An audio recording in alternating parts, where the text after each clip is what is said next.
c'est l'heure du journal des médias de Julien Pichenet. Avec les audiences pour commencer, lundi dernier c'était la recrue de TF1 qui s'était imposée. Est-ce que c'était de nouveau le cas hier? Oui, c'était encore le cas. Thomas, TF1 a fini en tête avec la recrue qui a attiré 3 700 000 téléspectateurs, mais France 2 avec Meurtre au paradis n'était qu'à 200 000 derrière. C'était serré.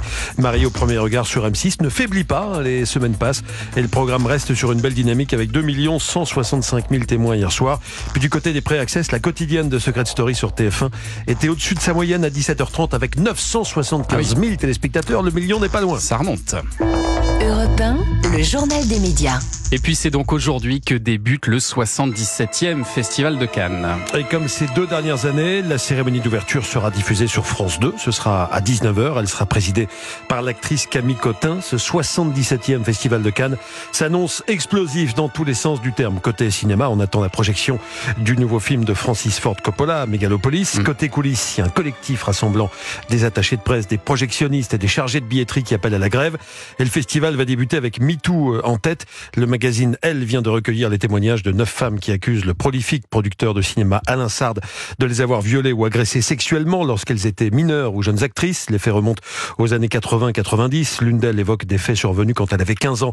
En 1985, Alain Sard lui aurait, selon elle, donné rendez-vous pour un prétendu rôle dans un appartement parisien. Au sujet du mouvement MeToo, Judith Godrèche, qui est devenue la fer de lance du mouvement en France, sera présente demain à Cannes pour présenter ce court-métrage, Moi aussi, réalisé avec près d'1 millier de personnes victimes de violences sexuelles. Et puis nous parlions hier d'Artus et de son équipe du film Un petit truc en plus qui monteront les marches dans 8 jours. Ils ont finalement trouvé quelqu'un pour leur prêter des smokings et des nœuds-papes. Oui, vous vous souvenez qu'Artus se désolait de constater qu'aucune marque de luxe ne s'était manifestée pour habiller l'acteur et réalisateur et sa troupe de comédiens en situation de handicap qui jouent dans le film.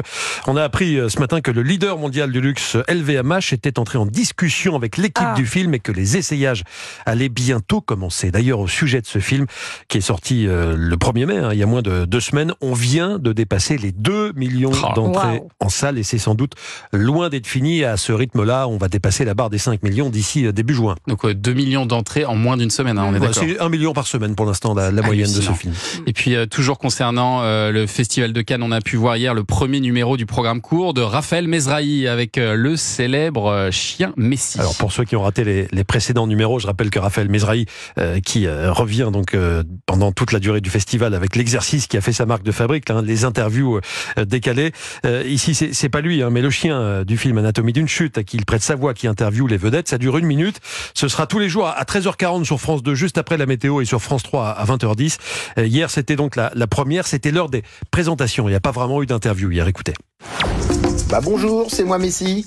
Quelle joie de vous voir. L'année dernière, j'ai gagné la Palme d'Or, l'Oscar, bref, on a tout raflé avec Anatomie d'une chute. Cette année, je suis heureux d'être ici à Cannes, car c'est moi qui vais interviewer les stars. Chacun son tour. Et c'est mon copain Raphaël Mesrahi qui m'a prêté sa voix. Maintenant, je n'attends plus qu'une seule chose, comme tout le monde d'ailleurs, l'installation du tapis rouge et l'ouverture du festival. J'ai hâte que ça commence. Ouais, j'ai cherché un chien qui fait des interviews, c'est une première dans l'histoire de la télévision française. Voici le programme le plus loufoque sans doute de cette saison 2024. Et puis la série HPI, c'est bientôt fini. Alors vous inquiétez pas, il y aura bien une 4e saison. Elle commencera d'ailleurs cette semaine jeudi. Il y aura aussi une 5e saison dont les dates de diffusion n'ont pas encore été communiquées. Mais la série à succès de TF1, qui attire à chaque diffusion des millions et des millions de téléspectateurs, n'ira pas plus loin que cette 5e saison. Et oui, dans un entretien accordé à Télépoche, l'actrice principale Audrey Fleurot estime qu'il est important de ne pas faire la saison de trop au HPI. C'est très chronophage dans ma carrière. C'est une sorte de marathon dans lequel je m'éclate, mais où je passe à côté de la vie, a dit Audrey Fleurot, qui prévoit déjà de faire des choses totalement différentes après HPI, pas forcément de la comédie. On aimerait bien, confie-t-elle à Télépoche, travailler dans la production. On va suivre ça. Et puis le casting de la nouvelle saison des Traîtres sur M6 se précise. On ne connaît pas encore les dates de diffusion, mais on a déjà quelques noms du casting. M6 a dévoilé hier les 5 premiers noms. C'est assez insolite. Écoutez bien, les voici. Il y aura donc Laurent Ruquier qui poursuit sa grande tournée des chaînes. Un petit coup de BFM, un petit coup de TF1. On le verra donc cet été sur M6. Il participera à ce programme avec son compagnon Hugo Manos. Numéros. Il y aura également l'influenceuse Crazy Sally, le rappeur et comédien Stomy Bugsy, ainsi que Lali Ménian. Ah, Lali. Lali. C'est Lali des garçons. Je savais qu'Anissa savait connaissait, évidemment. Elle est dans le miracle de l'amour encore. Exactement, voilà. Elle fait la prep à ma place, Anissa. Lali Ménian complétera donc le casting. Enfin, il n'est pas encore complet. Oui, il y a quelques noms qui vont être annoncés bientôt. Enfin, c'est très 90, hein. Stomy Bugsy, Lali, Hélène et les garçons. Ah, c'est intéressant. On va suivre ça. C'est aujourd'hui que la commission d'enquête de l'Assemblée nationale sur l'attribution des fréquences TNT doit se prononcer. Ouais, 47 propositions sont attendues. Parmi ces propositions, il y en a 9 qui émanent du rapporteur, le député LFI Aurélien Saint-Toul, à titre personnel. Les discussions promettent d'être vives, puisque le président de la commission d'enquête, Quentin Bataillon, avait demandé à ce que ne soit pas remis en cause l'avenir de la TNT et la liberté de la presse. Or, Aurélien Saint-Toul, qui clame, je le cite, qu'il veut rendre la télévision au peuple, rien que ça, propose d'instaurer une redevance pour les titulaires de fréquences. Il suggère aussi de renoncer aux éditorialistes sur les chaînes d'infos. Alors, on n'en sait pas plus à ce sujet pour l'instant, mais on peut supposer que cette idée ne sera pas très populaire. Et puis, l'Eurovision, tout comme les concerts parisiens de Taylor Swift, ont fait gonfler les écoutes des artistes concernés sur Spotify. La première plateforme musicale au monde a dévoilé les chiffres concernant Slimane, 4e de l'Eurovision avec sa chanson Mon Amour, que 7 millions de téléspectateurs ont écouté samedi soir sur France 2.